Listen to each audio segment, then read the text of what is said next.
So as Barb mentioned though too, I do work as a support facilitator for Bankstown Partners in Recovery. And it was interesting because at the interview, they sat down and they said, look, Mr. Eisenberg, you're going to be working with individuals who have symptoms of anxiety, of depression, of schizophrenia. And I said, that's perfect because I have every single one of those things. Don't worry about it. 10 minutes later, they come in with a contract, throw it on the ground, and say, congratulations, you're our new vice president.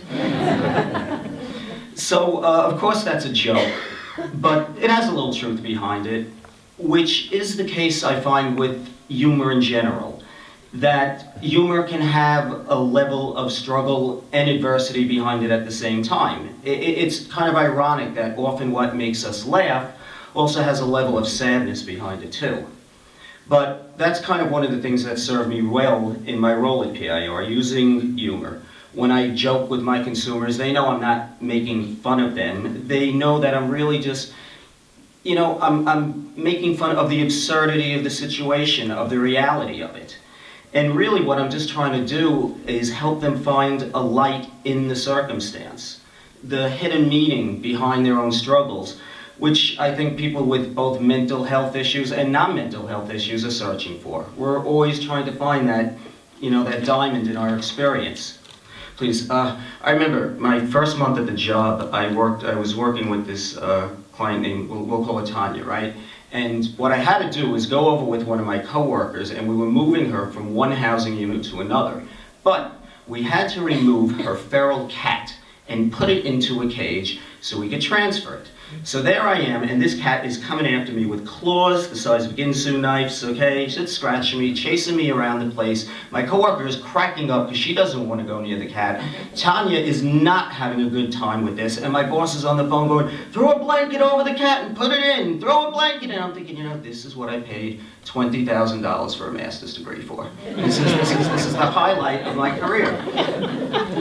But, it worked out well. We saw the absurdity of the situation and all worked out fine. We got her into the cage, the cat, not the client. There was another circumstance also too, when my boss and I, we had to take a consumer out to Young. I don't know if you know where Young is, but it's like 8,000 miles away, which is basically like Australia, which is just 8,000 miles away from everything. Now, the thing is though, we were taking him to a funeral, and the interesting thing about the funeral is that everybody attending the funeral had an order of protection against each other. The son could not speak to the mother. The funeral director could not go anywhere near the priest. The cat's neighbor could not go next to the dog's neighbor. All right? And when we got there, basically, we realized that none of us could get out of the car because somebody was going to be in violation of something. The funeral worked out well. We saw the humor in it too. And we managed to drive home and have a good shared experience out of it. So, I think again what that demonstrates in those two circumstances, and countless more, is that it shows the power of humor. And I was thinking, what is the depth of humor? What is the power of it?